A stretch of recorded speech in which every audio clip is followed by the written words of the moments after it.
crew.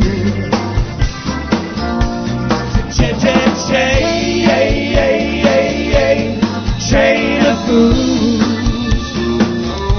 Now every chain is taking me. Well, I may be weak, yeah, come on now. But I'll get it straight. Oh yeah, listen. You tell me to leave you alone. My mama said, come on home. My doctor said, take it easy. I said, you're loving little much too strong. I'm headed to your cha-cha-cha. Cha-cha-cha. Cha-cha-cha. Cha-cha-cha. Cha-cha-cha. Chain of fools.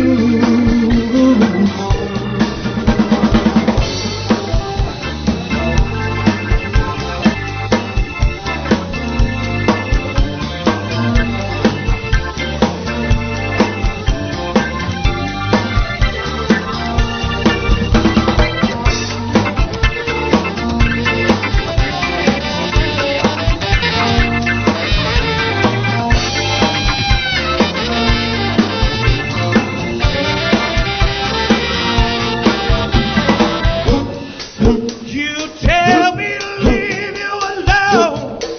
My mama's come on home. My doctor said, take it easy. I said, you're loving little much too strong. I'm headed to your cha-cha-cha. Cha-cha-cha. Cha-cha-cha. Cha-cha-cha. Cha-cha-cha. Chain of fools. Now one of these mornings, your chain is gonna break. But up until then, yeah, oh, I'm gonna take all I can take. Oh yeah, so cha-cha-cha. Cha-cha-cha. Cha-cha-cha. Cha-cha-cha. Cha-cha-cha. Chain of fools. Oh yeah. Cha-cha-cha. Cha-cha-cha. Cha-cha-cha. Cha-cha-cha.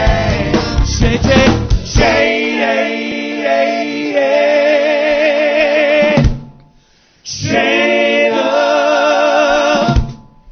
fools.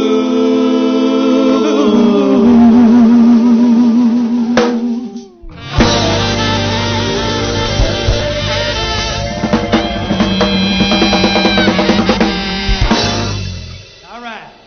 Wow. Okay. Hey. So now I see why you guys call yourselves the Groove Kings. That's right. How you doing, John? Very good. Good to see you. Here we are again, folks, making music by Guitar Showcase. And these are my favorite shows because I don't actually going to talk very much. We're going to have lots of great music. I've got Jim and Drew, Sammy, Steve, Dave, Gary. These are the Groove Kings. These are probably the cream of the crop of the professional guys in our area. I know I don't want to talk about age too much, but I've been playing with these guys in various clubs around town, all the way back to the bodega. Wow. They're well seasoned. Well seasoned, yes, that Cajun stuff. That's right. Jim, tell me a little bit how it started. Well, a lot of this band came out of, we've been playing together in a band called Daddy-O for a long time. Some of us, Gary and Sam and I. And we got together and decided we wanted to start making music again. That was a band that was started by one of those semi-founders of Guitar Showcase, That's right. Barry Weinroth. Barry Weinroth. And so we decided that we wanted to start playing as a band again. We never lost communication with each other. So we wanted to be basically a high-powered, high-energy dance band that just really lived up to the name of Groove King. So we got together, started, and it just grew and grew from there to the point where people liked the type of energy we put out on the stage, which led to playing festivals and special events. We did the first 2 years of the Grand Prix. We got voted Last Band Standing winners on Greg Kinn Show and KFOX, voted Best Cover Band. So it's just continued to grow out of our desire to make music together. Yeah. In addition to that, we've been playing internationally. We've done gigs in Mexico. We just did one in Hawaii earlier this year. So I think Hawaii is not quite international. well, but yes, it is. I know the festival thing is. a band I was playing with, the House Rockers, we had it was a catch-22. You guys would play before us, and the crowd would be warmed up, but then we'd have to follow you.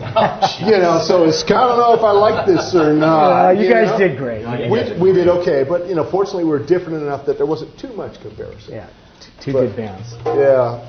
And you guys, I know, have been involved. You're on the board of directors for San Jose Yeah, Rock, I was fortunate enough. Dan Orloff, the founder of San Jose Rocks, which is the San Jose Rock and Roll Hall of Fame, asked me to be on the board, and the focus of that is to keep live music going from the past to the present to the future. So there's plans underway for a virtual museum, and honoring the band started it all actually right out of Guitar Showcase in its early days. Well, the Doobie Brothers. Right, and Smash Mouth, the Creedence Clearwater. In fact, one of our good friends from our version of Daddy-O, John Tristeo, went on as singing lead for Creedence Clearwater now. So we basically have a well-rounded show, and we basically gear it to, if we're playing a festival, there's a certain type of presentation we have. We do a lot of high-end corporates, as Steve said, for some of the largest corporations in the world, and we do go all over the world to play for them. They're certainly polished. You've got 5 people singing counterpoint and stuff. How often do you guys have to rehearse to get this tight? We rehearse once a week, but we're fortunate and blessed to have the level of not only musical talent, but the level of vocal talent we have.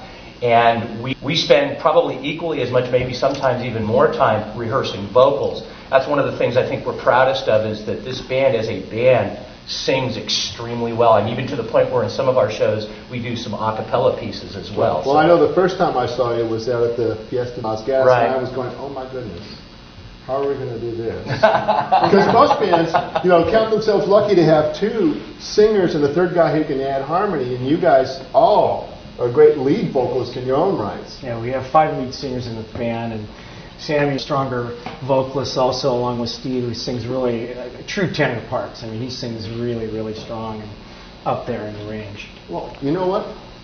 I'd like to hear some of that. Okay. So why don't you guys play a little bit more, and I'm going to get out of your way and let you do that. Great. Continue on and do a great old Beatles song from the Rubber Soul LP, actually, the British version of the Rubber Soul LP. To all you chauffeurs out there. They dedicate this to the Ross McGowan Show.